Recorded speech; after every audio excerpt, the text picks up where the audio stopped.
of the MPP at the Accra Tech University, we extend our gratitude for your presence here today.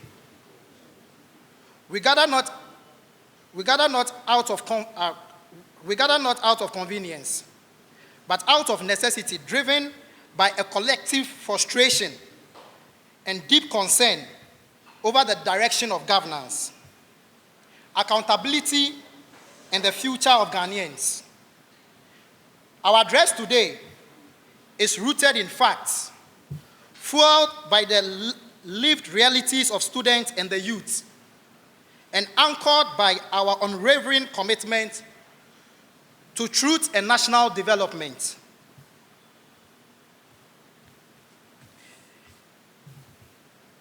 In the run-up of the 2024 general elections, President John Dramani Mahama, beyond the 200-page manifesto, shared a 120-day contract social document in which he pledged to deliver several interventions within his first 4 months as president. May 5th, 2025, marks the 120th day of his administration.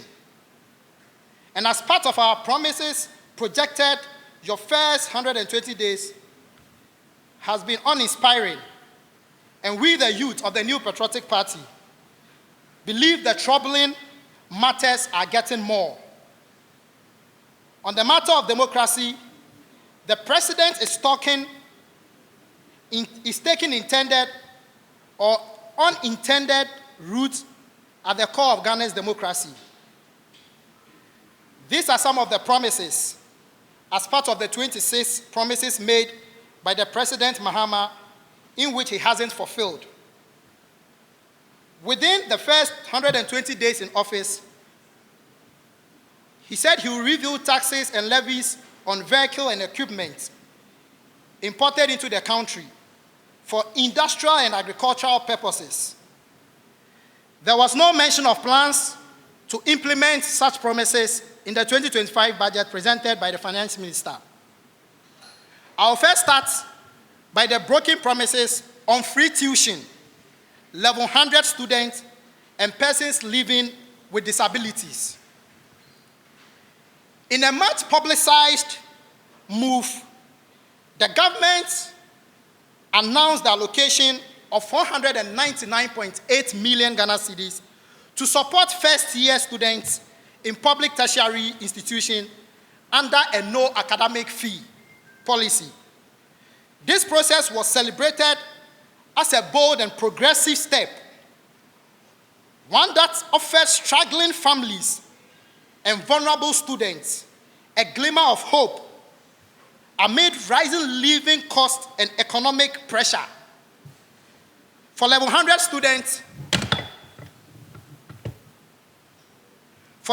students, especially those from the economically disadvantaged backgrounds, the promise of free tuition brought relief. Many enrolled in the universities with the understanding that the government's support would cover their academic fees. Acting in good faith, these students took loans, delayed other financial commitments, and made painful sacrifices, all with the belief that help was on its way. But months have passed, and the financial support remained phantom promise. There has been no reimbursements, no clarifications, and no sense of urgency from authorities.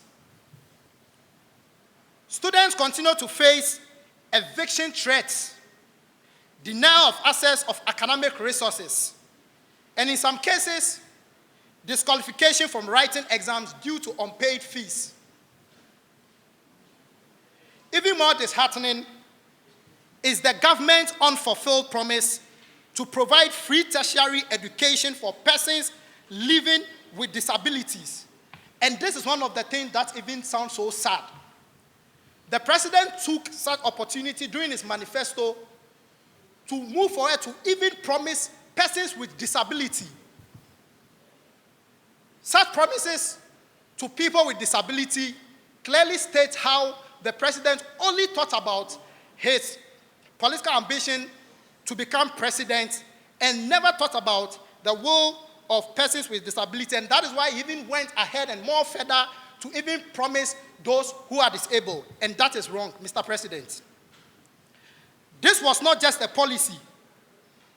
It was a public declaration of inclusivity and equity for students living with disabilities who already face physical, social, and systematic barriers. The promise of free tertiary education was a long overdue act of justice. Yet, like many other promises, it has not materialized. Students with disability continue to be subjected to the same financial struggles, often compounded by additional medical and accessibility-related expenses. The government inaction here goes beyond neglect. It is a failure of conscience. This is not just disappointing. It is a betrayal of trust. It dishonours the aspirations of thousands of young Ghanaians and undermines the very principles of social justice and accountability. Education is not a privilege, it is a right. A government that claims patronizes youth and inclusivity cannot continue to make promises it has no intention of keeping. And then one thing that I believe is that the free tuition that the president added as part of his 120 days social contract was only a way to deceive and then to buy votes from innocent citizens of this country. There are a lot of families out there who made up the point or took decisions to even enroll their kids even in the next academic year. But because of the free tuition that President John Dramani Mahama added to his 120 days social contract, people had to go and take loans. People had to go and sell important items just to fund their kids. But all these things finally landed as ways of deceiving Ghanaians in his way to become president. NDC's contradictory promises of ending double track were Ghanaians misled for votes. In the lead-up of the 2020 elections, the NDC, under the leadership of the former President John Dramani Mahama, made a firm and a clear promise to abolish the double-track system introduced under the free senior high school. Sorry, the lead-up of the 2024 elections, not 2020. This promise was not vague or conditional. It was a headline commitment echoed across campaign platforms, media engagements, and the party's own manifesto. The NDC criticized a double-track system as a sign of poor planning and inadequate infrastructure, arguing that it disrupted the academic calendar. So this was their own words. During the day of President Nana Addo Dankwa Akufo-Addo, the double track was one of the initiatives from the Ghana Education Service that they implemented, but then it was intended to improve when we came or when we had power in the just ended general election. But because of political power, because of political deception, the NDC added such policy as part of their policies, and also 100 days and 20 days in their social contract. The NDC criticized the double-track system as a sign of poor planning and inadequate infrastructure, arguing that it disrupted the academic calendar, reduced contract hours, placed stress on teachers and students, and diluted the quality of secondary education. The pledge to swiftly phase it out and replace it with a well-planned infrastructure-backed single-track system that would restore normalcy and enhance learning outcome. This promise gave hope to many Ghanaians, parents and educators who were frustrated by the challenges of the system. Ghanaians were assured by several high-ranking members of the NDC of swift and decisive action. Johnson Esiedu Nketia, the then General Secretary and now the Chairman of the NDC, confidently told Ghanaians the system would be ended within the 90 days of the NDC assuming office. That was in 2020 general elections. Dr. Clement Apak, then member of the Education Committee of Parliament and now Deputy Minister of Education, re-echoed this commitment, reinforcing the party's one-year timeline. These statements were made before the elections and served as a central campaign message used to secure the trust and vote of students, parents, and teachers across the country. However, post-elections, the tone and the timeline have drastically shifted. Recently, the Honorable Haruna Idrisu, the Education Minister, stated that the double-track system will now be phased by 2027. This is a total deception into power. The youth of Ghana have totally been deceived by the National Democratic Congress. And we as the youth will stand to make sure we make them accountable to each and every policy that was stated in their manifesto. We cannot be misled, we cannot be deceived, and we are rising as youth to protect our rights and to protect whatever that is due us.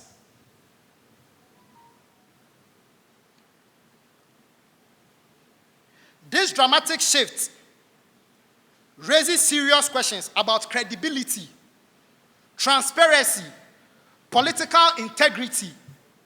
Was there ever a realistic plan to end this double track within the timeline promised?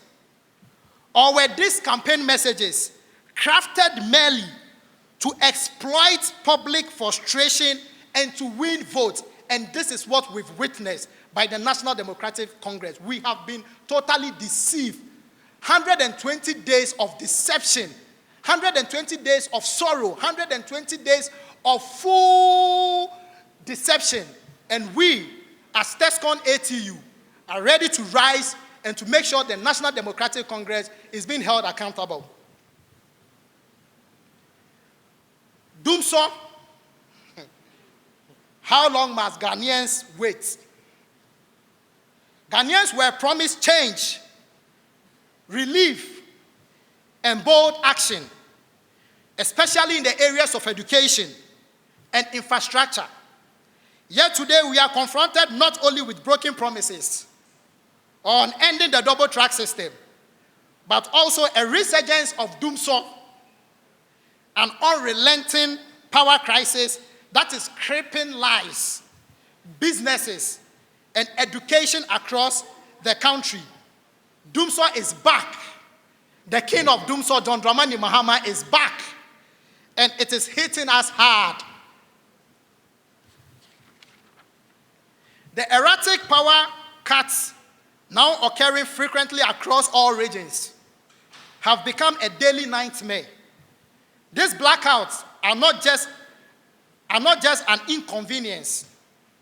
They are destroying livelihoods, undermining productivity, and derailing the future of Ghanaians' youth.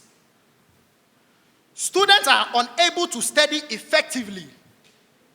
In an age where most academic research and assignments require stable internet and electricity, doomsday is turning libraries into dark rooms, and that is so funny, and rendering online learning impossible.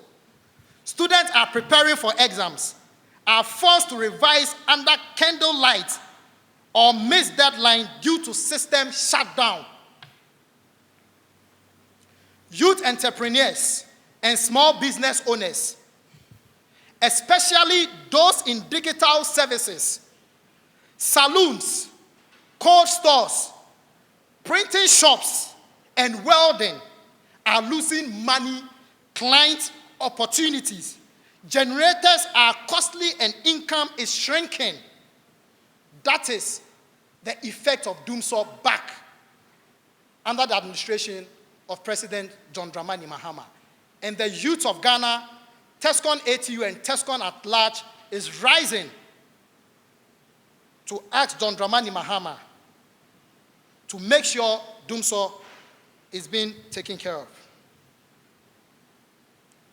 Startups and creative industries, which are largely youth-driven, are being suffocated by these power outages.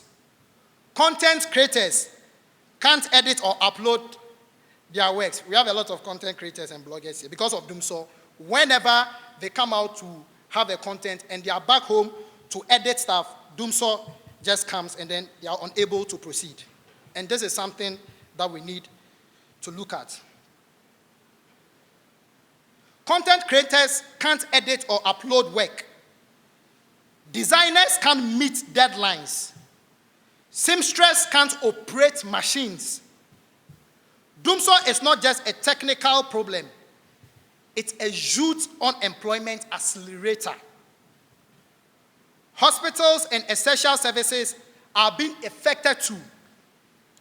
Fridges with vaccines, emergency care equipment, and medical diagnostics all depend on steady electricity.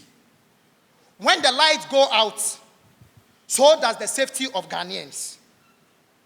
And to add up the insult of injury, the Public Utilities Regulation Commission, PRC, recently approved a 14.75% increment in electricity tariffs. We ask, how can you raise tariffs when there is no power? And one thing that as the youth and as president of Accra Technical University have been observed, the promises to cancel such taxes, such as the e-levies, the betting taxes, was just a strategy. And this strategy, watching Honorable Samuel Uku, made in his statement that such taxes that were cancelled was as a way to accumulate and to increase it, putting a burden on electricity and water. So looking at his calculations or looking at the taxes that were cancelled, when you sum all up, it is even more lower than what we're experiencing. That is the 14.75 increment on electricity combined. We have been deceived. The government continues to deny, to deflect, leaving citizens in dark, literally and figuratively. Our message to the president is that fix it now. We call on President John Dramani Mahama and his administration to stop silence, spin and blame games. The time for excuses is over. The Ghanaian people are suffering, and the youth are losing faith in the very institution meant to support them. We demand a public load shedding timetable so citizens can plan their lives and businesses.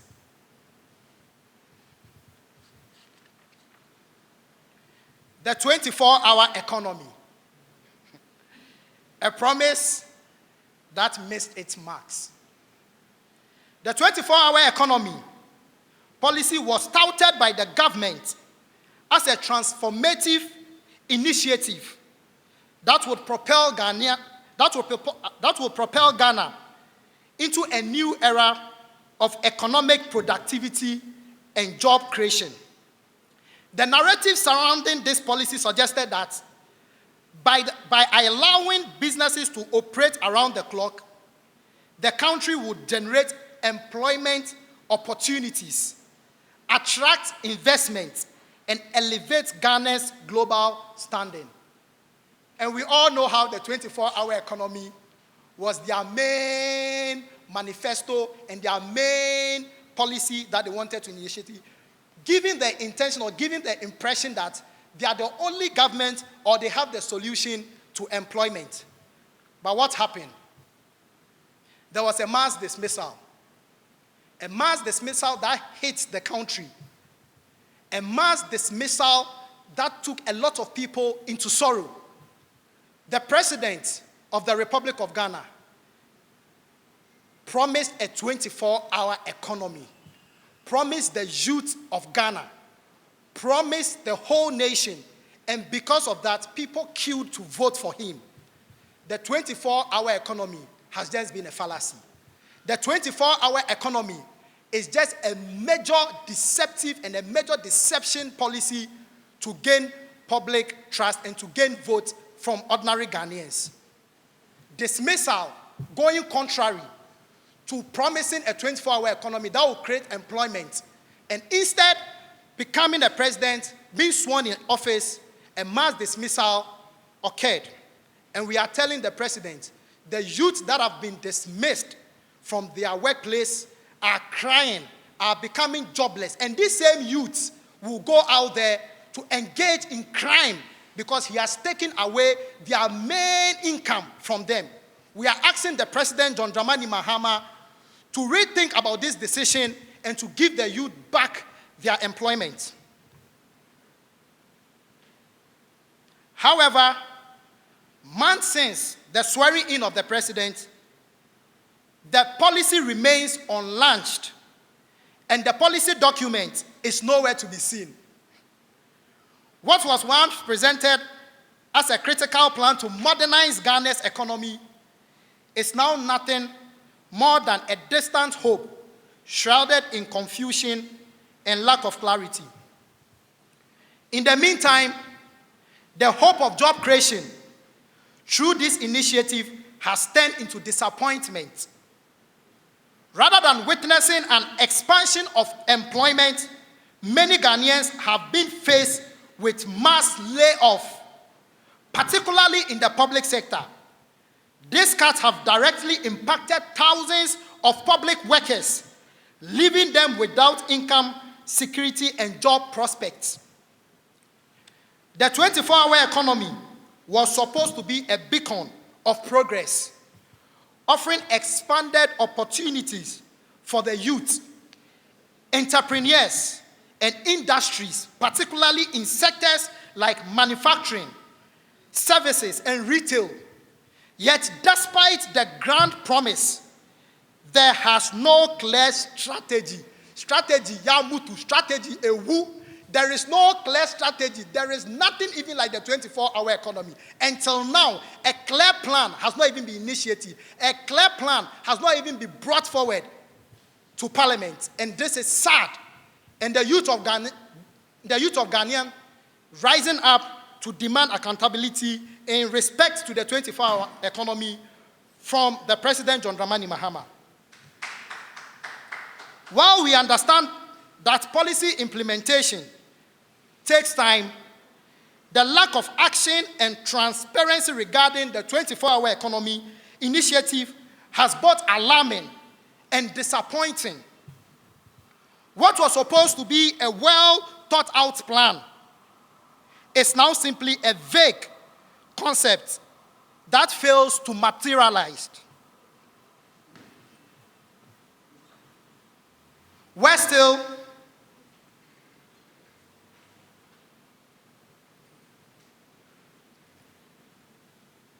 while we understand that policy implementation takes time, the lack of action and transparency regarding the 24-hour economy initiative has been both alarming and disappointing. What was supposed to be a well-thought-out plan is now simply a vague concept that fails to materialize. Worse still, public sector's workers are left to cope with the effect of austerity measures, while the youth and businesses are forced to deal with the fallout of government that has made unable to deliver on its promises. The fact that there is still no policy document, no concrete details, and no official announcement about how the policy will be structured or rolled out suggests that this ambitious plan may have been more about political posturing than actual policy execution. The country needs real, practical policies that are grounded in reality. The 24-hour economy policy, as it stands, is a far-fetched dream that has failed to provide any roadmap or tangible benefit to the people it promised to help. And in the meantime, students, workers, and businesses are suffering the consequences of a government that continues to delay the launch of the policies that are meant to change the lives of ordinary Ghanaians. Suppression of free speech, an alarming trend undermining youth confidence. In a disturbing escalation of state power, the recent raid on the home of Reverend Intim Fojo and the arrest of outspoken activist Okateche Efrifa have sent shockwaves through Ghana's democratic community. This act clearly targeting individuals for expressing dissenting views are an affront to freedom guaranteed under Ghana's constitution and a direct threat to the foundational values of democracy. TESCON ATU strongly condemns this act. In any democratic society, and I repeat, in any democratic society,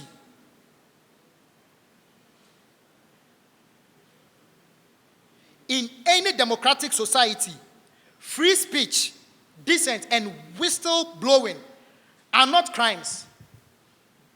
These are never crimes. They are livelihood of accountability and civic participation. Whistleblowing in particular is not a privilege to be granted at the government's convenience. It is a constitutional right and a democratic duty, especially when it exposes wrongdoing or abuse of public office. The silencing of critical voices, particularly those who speak truth to power, sends a chilling message to the entire nation, especially to the youth of Ghana, who have always stood at the forefront of advocacy, reform, and national progress. Young Ghanaians are watching.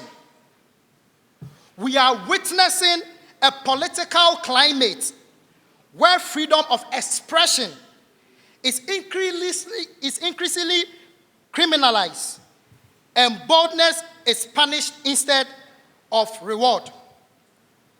This creates a dangerous precedent, one in which our generation is being conditioned to fear rather than to lead. Now, what message does it send to? One, the young journalist who wants to investigate corruption. Young journalists are now scared to even express their freedom of speech. Young journalists and activists are scared even if something is going wrong or even if an act from the government goes wrong. There is fear and panic in the youth of Ghana. And as the youth, we are demanding that the President, John Dramani Mahama, looks into this and give each and every Ghanaian freedom of speech, as our constitution states. Second, what message does this send to the student leader who wants to organize peaceful protest or campus. So as a student leader like myself, because of fear and panic, I'll be so scared to even stand in front to address the press. And this is where our democracy has gotten to. This is where the democracy of Ghana has gotten to, putting fear and panic in the youth of this country, in activists and in young journalists. Thirdly, the activists who dream of holding government accountability. Instead of nurturing active citizenship, this environment threatens to breed apathy, silence, and fear, and that is a recipe of democratic collapse. As youth, we deserve a country where speaking up is encouraged, not punished. Accountability is demanded, not suppressed. Criticism is welcomed, not criminalized.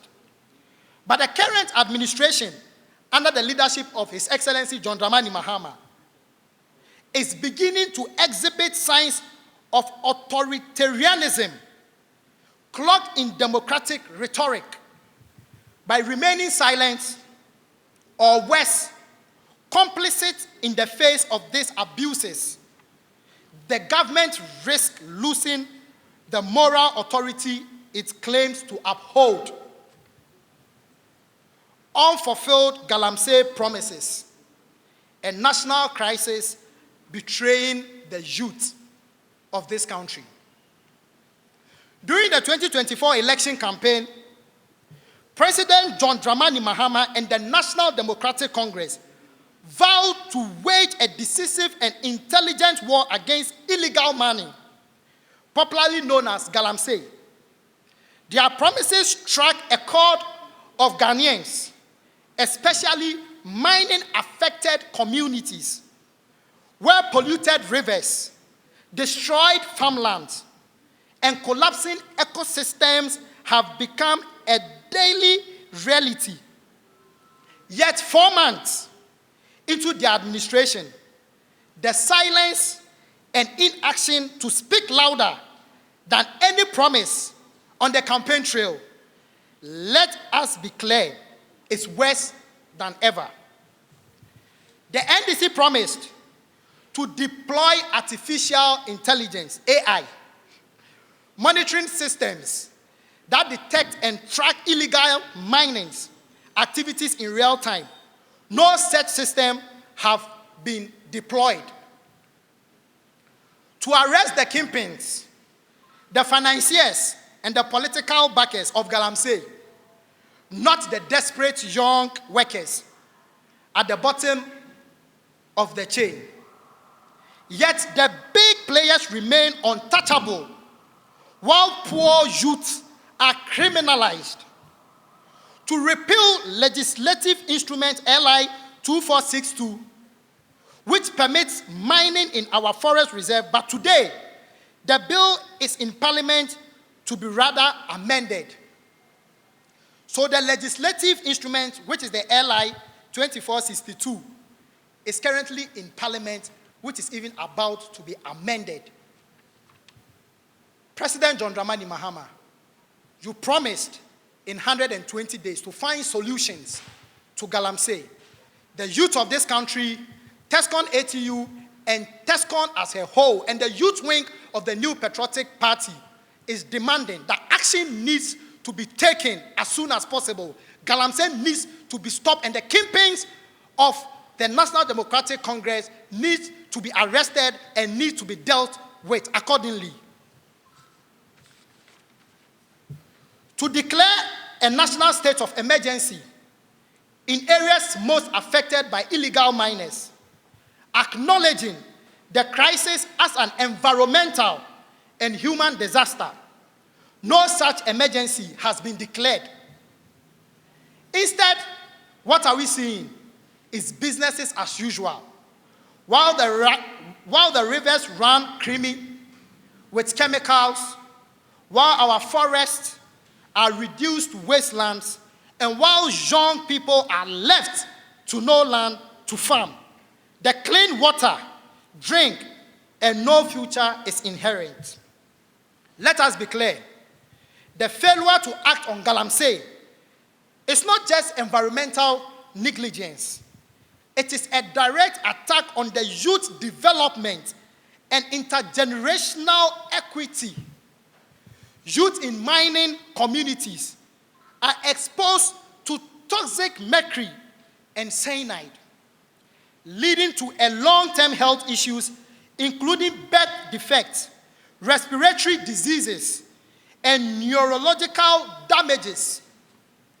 Our agricultural lands are being destroyed, leaving the next generation within barren soil and food crisis that will hit the poor the hardest. Water bodies are used by schools, clinics, and the entire towns are now unsafe because of Galamsey, depriving youth of clean drinking water and threatening of public health. This is the causes of Galamsey in this current administration. And the president, John Dramani Mahama, needs to rise up to stop Galamsey.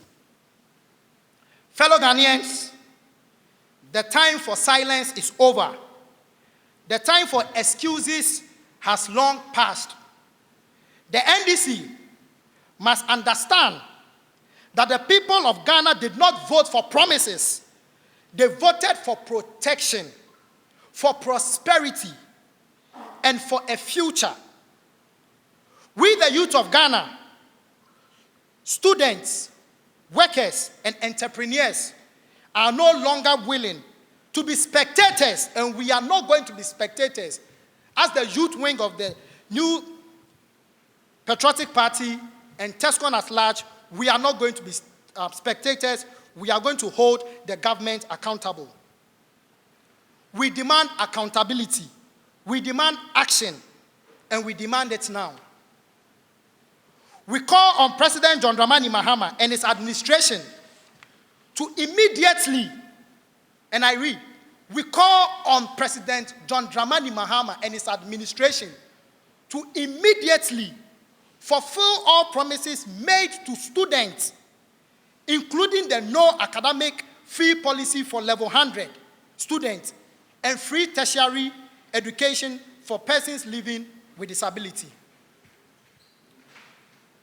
Recently,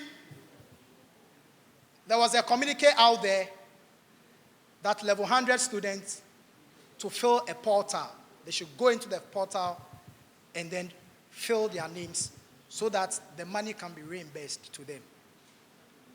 I stand here as a youth leader and as the president of TESCON, Accra Tech University, that this was not the agreement given to level 100 students across public universities in Ghana.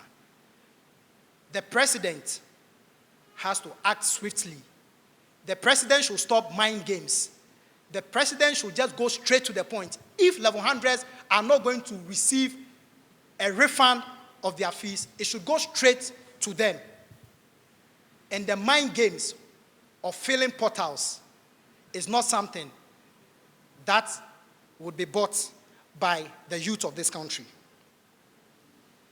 Also, there is a need to present a clear and enhanced roadmap to abolish the double-track system, not in 2027, but now, because education cannot wait. As part of their campaign promises, they said the double-track system by the new Patriotic Party is not the best. They had a solution.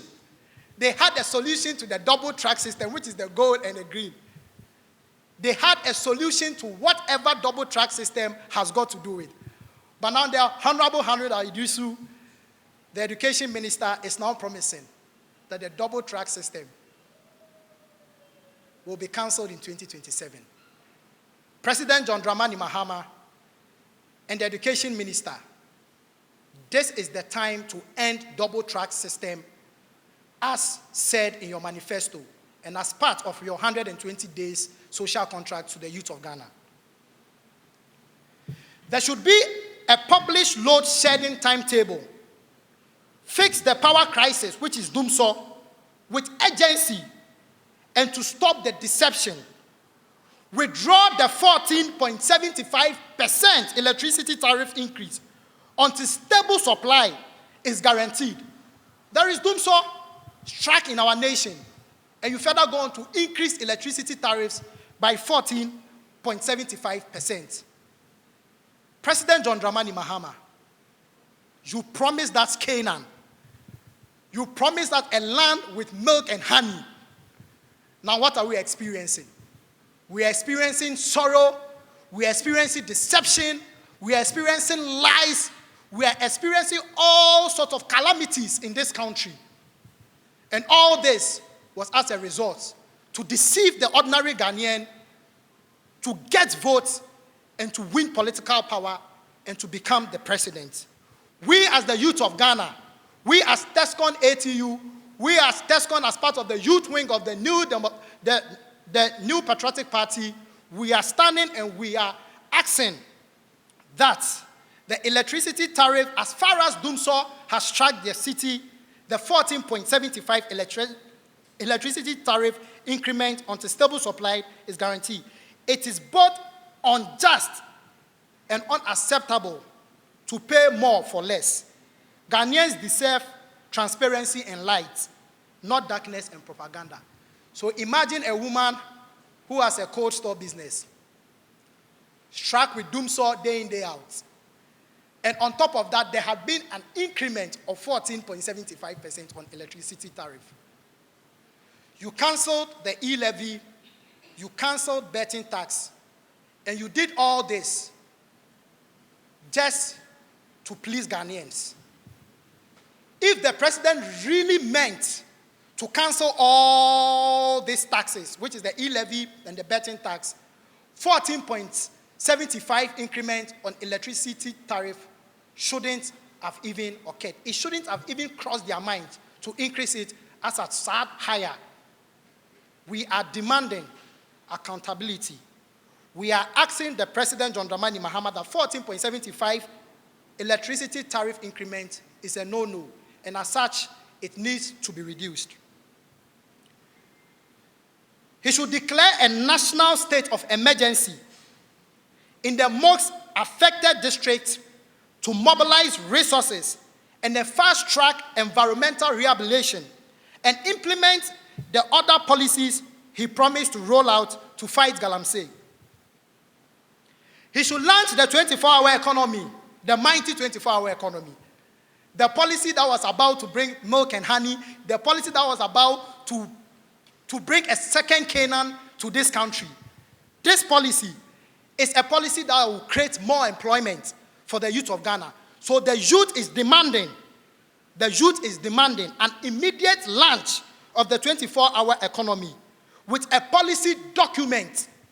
We are asking the President John Dramani Mahama to launch the 24-hour economy because graduates are suffering, graduates have become unemployed, and because of the 24-hour economy, graduates went all out to vote for the president, and now this has turned into mind games, and this has turned into deception.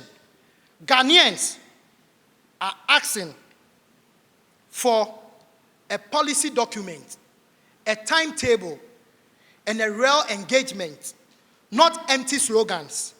Ghanaians need job, not just headlines. His Excellency John Dramani Mahama sees the targeted suppression of free speech and dissent and immediately end political harassment of activities and critics, restore the integrity of our democracy, and protect the constitutional rights of all citizens. To the youth of Ghana, TESCON ATU, TESCON in general, the youth wing of the New Patriotic Party, calls on you to rise, not with violence, but with vigilance. Let your voices be heard on campuses, be heard in communities and constituencies. Let us hold our leaders to account. Let us organize, let us mobilize, and demand the country we deserve. We must stand together for truth over propaganda, service over slogans, actions over excuses, freedom over fear. We are the generation that will not be silenced. We are the generation that will not forget. And we are the generation that will shape Ghana's tomorrow by demanding today. Fix the promises, His Excellency John Dramani Mahama. Fix the power, fix Dumso, fix the system. Reinstate every employment contract that have been given to the youth. And also, the youth are watching, and we are not going anywhere. Thank you, and may God bless our homeland Ghana and make our nation great and strong. Thank you very much. Omai Yahomai. Please, I want this song. Omai Yahomai. And God bless our homeland Ghana. Thank you. Thanks for watching. Please like, subscribe, and click on the bell for more updates.